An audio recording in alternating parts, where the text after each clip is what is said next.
नमस्कार, कशिश न्यूज़ का social media platform देख रहे हैं आप सभी और मैं हूं आपके साथ सुष्मिता राज। इस वीडियो में हमारे साथ हमारे सहयोगी प्रीतम भी जुड़ेंगे, जो इस आज वीडियो में हम चर्चा करने वाले हैं कि देखिए बिहार में विधानसभा चुनाव होने हैं और चुनाव की घोषणा हो चुकी है। आज से नामांकन की शुरुआत भी है पहले फेज़ के लिए, लेकिन अब तक जो एक बड़ा सवाल है दोनों ही गठबंधन के लिए, वो चाहे एनडीए की बात कर ले, वो चाहे आईएनडीआईए के लिए बात कर ले, अब तक सीट शेयरिंग का फॉर्मूला ही तय नहीं हो पाया है, तो प्रत्याशियों के नाम पर भी अब तक मुहर नहीं लग पाई है। एनडीए के लिए हमने कई बार वीडियोस बनाए हैं, आज ये वीडियो खास तौर पर आईएनडीआईए के लिए होने वाला है कि यहाँ देरी क्यों हो रही है। सबसे पहला सवाल जिसका हम जवाब लेंगे प्रीतम जी से।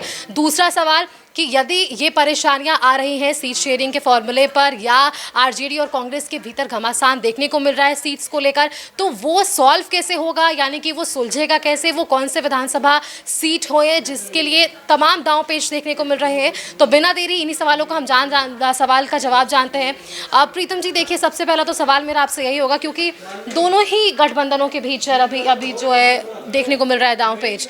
आईएनडीआईए की विशेष तौर पर बात करते हैं, यहाँ पर कांग्रेस और आरजेडी, क्या ऐसी परेशानी हो रही है सीट्स को लेकर जो अब तक देरी मानी जा रही है कि फॉर्मूला तय नहीं हो पाया है, प्रत्याशियों के नाम सामने नहीं आ पा रहे, सीट शेयरिंग अब तक नहीं हो पाई है? देखिए सुष्मिता, सबसे बड़ा सवाल है कि पिछले 2 दशकों में 2010 में कांग्रेस और आरजेडी ने अलग चुनाव लड़ा था। पिछले 2 दशकों में पहला ऐसा चुनाव है जहां कांग्रेस सरेंडर की मुद्रा में नहीं है। कांग्रेस बिल्कुल सामने जैसे हम लोग कहते हैं फेस ऑफ, बिल्कुल सामने की मुद्रा में है। हमें इतने चाहिए तो चाहिए, अब कैसे होगा वो आप सोचिए, हमें नहीं सोचना है। कांग्रेस ने सीधी बात पहली बात कांग्रेस ने ये कही थी कि हमें जिताऊ सीट चाहिए। जिताऊ सीट का मतलब ये होता है कि कांग्रेस वैसी सीटों में चुनाव लड़ना चाह रही है जहाँ पे उसका आधार है, मुस्लिम है, ब्राह्मण है, दलित है। ऐसी सीटों में कांग्रेस ने पहचान की है। इसके लिए इसने ऑब्जर्वर्स भेजे थे, सब प्रभारियों को पिछले 1 साल से लगाया था, और सब प्रभारी की रिपोर्ट है कि उसमें से 58 सीट कांग्रेस ने कहा है कि ये 58 तो हमें चाहिए। उस 58 सीट पर कांग्रेस का लड़ना तय है। 70 सीटों की डिमांड हुई थी, 70 सीट से घट के ये डिमांड हो गई 58, लेकिन 58 जो है बहुत ही मजबूत सीट है कांग्रेस की। अब ये सवाल आ रहा है कि आखिर देरी क्यों हो रही है। देरी इसलिए हो रही है क्योंकि उधर कांग्रेस भी महत्वाकांक्षी है और आरजेडी भी महत्वाकांक्षी है। इसी बीच जो नई खबरें आई हैं, कुछ सीटें ऐसी हैं, जैसे 5-6 सीटें ऐसी हैं जिसपे कांग्रेस भी चाहती है कि उसका भी उम्मीदवार भी हो और आरजेडी भी चाहती है कि उसका भी उम्मीदवार हो। मिसाल के तौर पर भागलपुर की एक सीट है कहलगांव से सदानंद सिंह, जो कांग्रेस के कद्दावर नेता हुआ करते थे, बिहार विधानसभा के अध्यक्ष थे, 7 बार उन्होंने वहाँ से चुनाव जीता था। वहाँ पे 70,000 मुस्लिम की आबादी है। कहलगांव में 70,000 मुस्लिम की आबादी है। 70,000 मुस्लिम आबादी का मतलब ये होता है कि ये पूरा अगर 2-4 वोट परसेंट अगर इधर से उधर हो तो ये 90% वोट जो है वो महागठबंधन का है, इंडिया गठबंधन का है। और वहाँ पे क्या है कि पिछले 2020 में जब कांग्रेस की टिकट से स्वानंद मुकेश ने चुनाव लड़ा था, तो वहाँ पे भाजपा के पवन यादव ने उन्हें 40,000 वोट से हरा दिया। अब पवन यादव खुद पैदल कर दिए गए हैं भाजपा में।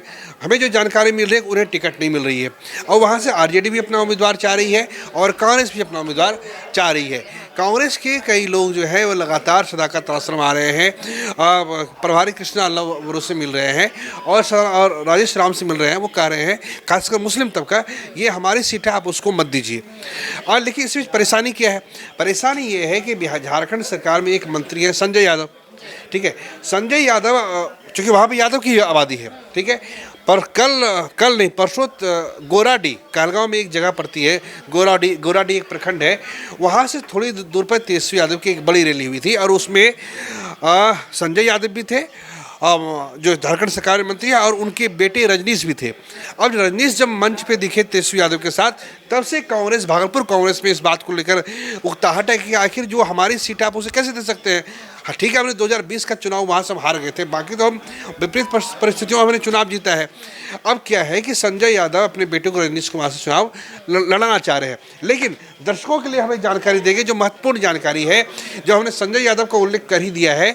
तो भागलपुर से सटी जो विधानसभा है बांका जिला है। संजय यादव का हम इसलिए उल्लेख कर रहे हैं क्योंकि संजय यादव के भाई है मनोज यादव। देखिए क्या इत्तेफाक है, संजय यादव के भाई मनोज यादव फिलहाल जो है वो जदयू के बेलहर से विधायक है। 2900 मतों से वो चुनाव जीते थे रामदेव यादव को हराकर। और गिरधारी यादव जो जदयू के सांसद है, 2019 में का भी चुनाव जीता था, 2024 का भी चुनाव जीता है उन्होंने। वहाँ से उन्होंने अपने बेटे को आरजेडी से चुनाव लड़ना चाह रहे हैं अपना।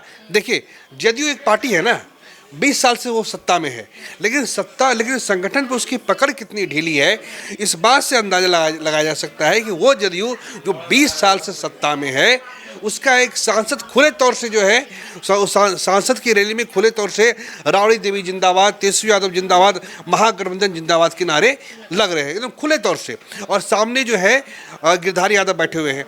गिरधारी यादव को आपको याद होगा कि एसआईआर के मुद्दे पर उन्होंने सरकार की खिंचाई की थी और संसद में ये कहा था कि पिछले 20 साल में बिहार की आबादी बढ़ गई है। 10 साल से बताएं केंद्र सरकार की मुंबई से कितनी ट्रेन पटना के लिए, भागलपुर के लिए है और बिहार के लिए उन्होंने खोली है। एक प्रकार से उन्होंने एक तरीके से सरकार को आईना दिखाया था। अब क्या है कि इसी बेलहर सीट से जदयू के विधानसभा के जो सदस्य हैं वो मनोज यादव हैं। गिरधारी यादव जदयू के सांसद हैं, वो अपने बेटे को लड़ाना चाह रहे हैं बेलहर सीट से। लेकिन इसके साथ साथ उनकी एक और शर्त है, वो वहाँ पे दोहरा गेम खेल रहे हैं। उन्होंने क्या किया है कि उनके बेटे उनके साथ जो काम करते हैं, ओंकार यादव, बड़े ठेकेदार हैं बांका के, ठीक है। अब वो चाह रहे हैं कि ओंकार यादव जदयू से चुनाव लड़े, ठीक है, और उनका बेटा आरजेडी से चुनाव लड़े। सम्राट प्रताप नाम है, ठीक है। वो क्या चाह रहे हैं कि जैसे ही सम्राट प्रताप के नाम की घोषणा हो जाए आरजेडी की तरफ से, ठीक है, तो वो किसी तरीके से ओंकार यादव जदयू से चुनाव लड़े। जदयू को जैसे ही ओंकार यादव को, माफ़ कीजिएगा, हाँ, ओंकार यादव को जैसे ही जदयू का सिंबल मिले, वो कहे कि तुम जरूर जदयू के सिंबल से चुनाव लड़ो, लेकिन तुम प्रचार कार्य धीमा करो ताकि हमारा बेटा वहाँ पे चुनाव जीत जाए। बिल्कुल बिल्कुल। अब यहाँ मनोज यादव कहेंगे ऐसे कैसे हो सकता है। मनोज यादव 2 बार विधान परिषद के सदस्य रहे हैं। जिस तरह से आप उदाहरण दे रहे हैं, मुझे लगता है बेहद दिलचस्प होने वाला है ये जो 2-4 जो विधानसभा सीट का। हाँ, तो ये सीट, अगर आश्चर्य ना हो कि ये सीट जदयू लूज कर जाए। अगर गिरधारी यादव को अगर किसी तरीके से मैनेज नहीं किया जा सकता है तो जीती हुई सीट आ सकती है। खैर चलिए, क्योंकि हम कहलगांव की बात कर रहे थे, संजय यादव की बात कर रहे थे। अच्छा, संजय यादव मनोज यादव दोनों भाई हैं, ठीक है। अब जो सीटें हैं, बायसी हैं, बहादुरगंज की सीटें हैं। बायसी और बहादुरगंज पे 2020 के चुनाव में AIMIM ने चुनाव जीता था, लेकिन बाद में उसके सारे एक को छोड़कर, अख्तरुल इमाम को छोड़कर सारे विधायक आरजेडी में शामिल हो गए। और वहाँ से ये चाह रही, कांग्रेस भी चाह रही है बहादुरगंज, और बायसी भी चाह रही है, कांग्रेस बायसी भी चाह रही है। लेकिन बायसी से चूँकि ऑलरेडी वहाँ पे राजद में वो शामिल हो गया था, ठीक है, अंजार नईमी ऐसी नाम है उनका, तो यहाँ पे भी जो है इसको लेकर जो है कुछ मतभेद है कांग्रेस। यही तो सवाल है ना कि ये मतभेद दूर कब होगा और कैसे होगा, क्योंकि लंबा समय अब है नहीं, चुनावी बिगुल बच चुका है, तारीखों का ऐलान है, पहले फेज के लिए नामांकन की प्रक्रिया भी आज से शुरू हो चुकी है। जो दाव और पेच कुछ विधानसभा क्षेत्रों का जो आप नाम ले रहे हैं, जिस पर पेंच अब भी फंस रहा है, बीच का रास्ता कैसे निकलेगा, क्योंकि प्रदेश अध्यक्ष राजेश राम जी भी तो लगातार दिल्ली के दौरे पर रह रहे हैं, प्रत्याशियों की सूची उन्होंने तैयार कर ली है, कुछ तो सोचा होगा मन के भीतर कि इन नामों पर तो मुहर लगेगी कांग्रेस के। कांग्रेस का तो तय है, कांग्रेस ने जो हमने कहा है वही होगा। कांग्रेस के 25 उम्मीदवार तय है, ठीक है, उसमें कहीं के नहीं है। जो सीटें फंस रही है, जी बिल्कुल, क्योंकि देखिए सीटों की जब फंसने की बात होती है तो वो सीटें बेहद महत्वपूर्ण हो जाती है, क्योंकि यही चीज़ हम सेम जो है कह सकते हैं वो एनडीए के भीतर भी देख रहे हैं, और शायद यही कारण है कि देरी अब भी हो रही है। देखिए, हालांकि जो खुले मंच पर बातचीत आती है नेताओं की, उनकी तरफ से ये ज़रूर कहा जाता है कि आंतरिक मतभेद या मनभेद कोई भी नहीं है, लेकिन अब तक सीट शेयरिंग का फॉर्मूला तय नहीं करना, प्रत्याशियों का नाम सामने नहीं आना, ये ज़रूर दिखाता है कि अंदर में कुछ तो बातें चल रही है। ये हमने बहादुरगंज की बात कही, रानीगंज की बात कही, बायसी की बात कही, सभी सीमांचल की सीट है। एक सीट है सहरसा की। सहरसा सीट पर 2015 में आरजेडी के अरुण यादव जीते थे, ठीक है। 2020 में वहाँ पे आनंद मोहन की पत्नी चुनाव पे खड़ी हुई थी, लेकिन भाजपा के आलोक झा ने उन्हें हराया था। इस सीट पे भी दोनों में मतभेद है, और ये भी आरजेडी भी अपना उम्मीदवार चाह रही है और कांग्रेस भी अपना उम्मीदवार चाह रही है। तो बिल्कुल ये देखिए, अब चाहत तो है दोनों ही पार्टियों की, लेकिन ये चाहत किसकी कैसे पूरी होती है ये समय ज़रूर बताएगा। और सीट शेयरिंग का फॉर्मूला क्या कुछ तय हो पाएगा इन दोनों ही गठबंधन की तरफ से, ये देखने वाली बात होगी, क्योंकि इंतजार अब सभी को है।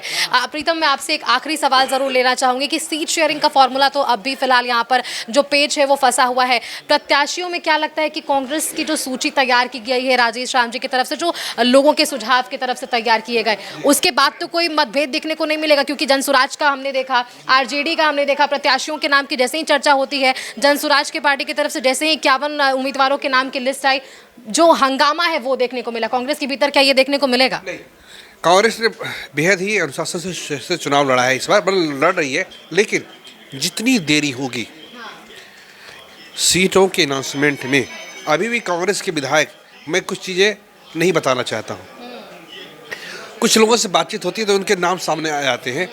कांग्रेस के 5 विधायक आज की तारीख में पटना में बैठे हुए हैं। जी हाँ, इसमें कुछ सीमांचल के भी हैं और कुछ शाहबाद के हैं।